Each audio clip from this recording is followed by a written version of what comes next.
Halo, assalamualaikum warahmatullahi wabarakatuh. Kembali lagi bersama saya di channel Starbul87, channel yang membahas tentang dunia cat, dunia painting, dunia modifikasi. Semoga kali ini kita dalam keadaan sehat dan dilancarkan rezekinya, amin. Nah teman-teman, kali ini saya akan membahas tentang cara pemakaian cat aerosol atau cat semprot, cat kaleng. Jadi ini saya akan sedikit berbagi ya untuk menggunakan cat kalengan gini, cat aerosol, cat semprot. Jadi supaya tidak mampet, kadang-kadang kan suka banyak yang mampet gitu ya, atau misalkan anginnya habis gitu ya. Nah ini cara pemakaiannya tuh, kalau untuk samurai pen ini untuk pengocokannya cukup kayak begini nih. Jadi pengocokannya cukup begini aja. Nah jadi nggak perlu kayak gini. Jadi kalau misalkan pengocokannya kayak begini, itu kelereng yang di dalamnya itu nanti berbenturan antara atas sama bawah, nanti ada pecah sedikit kayak pasir gitu, serbuk, nanti masuk ke selangnya, jadi tersumbat ke ininya, ke nozzle sininya, jadi mampet gitu. Nah itu yang kebanyakan mampet itu kayak gitu.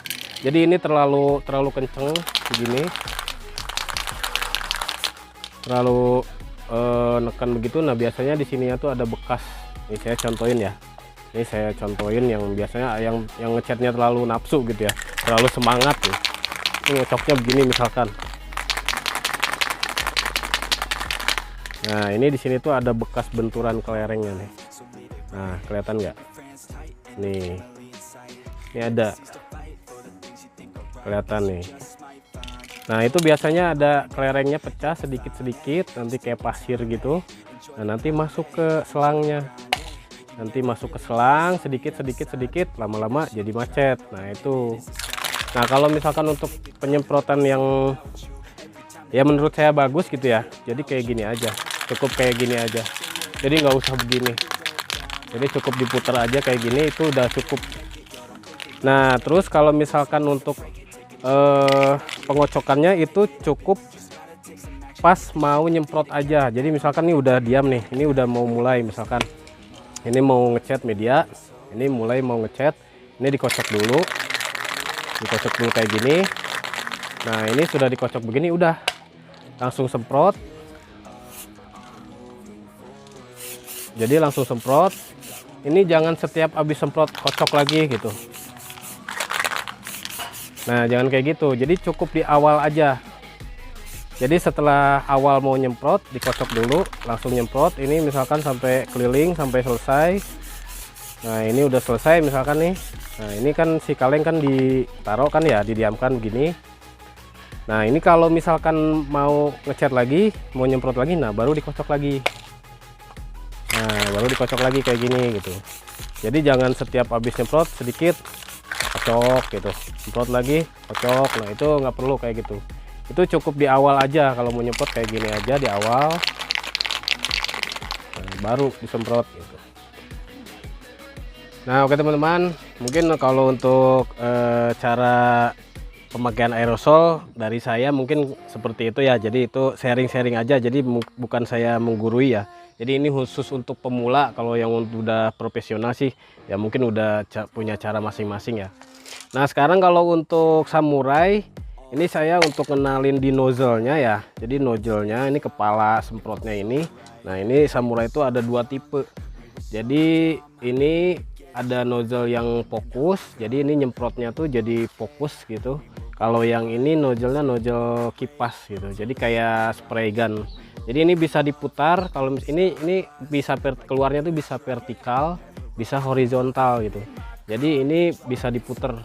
Kalau misalkan medianya kita enaknya nyemprotnya ke samping misalkan ya, jadi ini disesuaikan. Kalau misalkan enaknya nyemprotnya ke atas gitu, kayak mau nyemprot bottom gitu ya kan, shockbreaker kan ya, ini bisa diputar nih.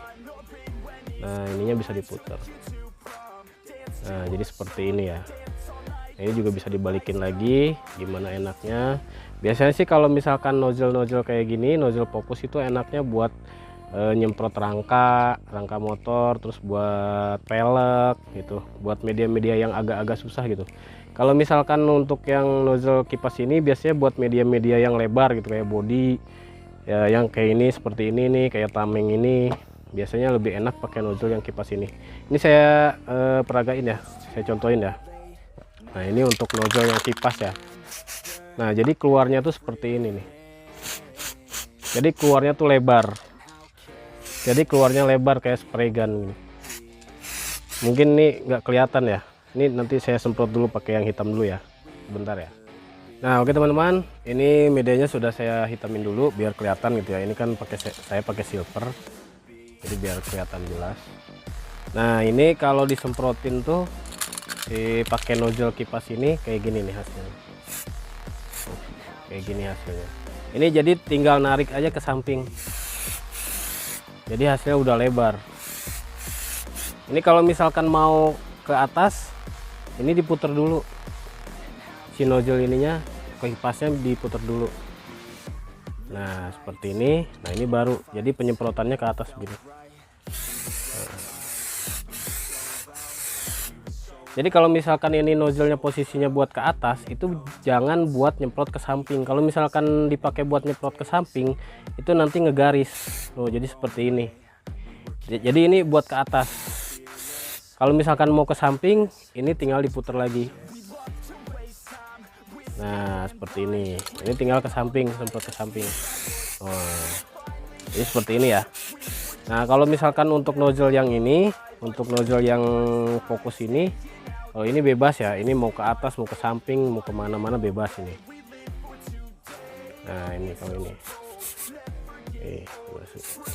nah kalau ini bebas. Kalau yang nozzle fokus ini bebas, dia penyemprotannya bebas kemana-mana, mau ke atas, samping, ke kiri, kanan bisa, ini bebas. Tapi kalau saya ini biasanya enaknya buat yang media-media yang susah kayak pelek tuh, yang kayak bintang-bintangnya itu kan agak-agak susah. Terus misalkan kayak pokoknya yang susah-susah lah, misalkan disemprot pakai nozzle kipas susah, saya pakai nozzle-nya yang ini itu ya teman-teman ya. Oke teman-teman, untuk konten kali ini dicukupkan sekian, mudah-mudahan bermanfaat untuk kita semua. Untuk teman-teman yang belum subscribe, boleh di subscribe dulu dan diaktifkan tombol notifikasinya untuk mendapatkan video-video terbaru dari channel ini. Oke, terima kasih, cukupkan sekian. Wassalamualaikum warahmatullahi wabarakatuh.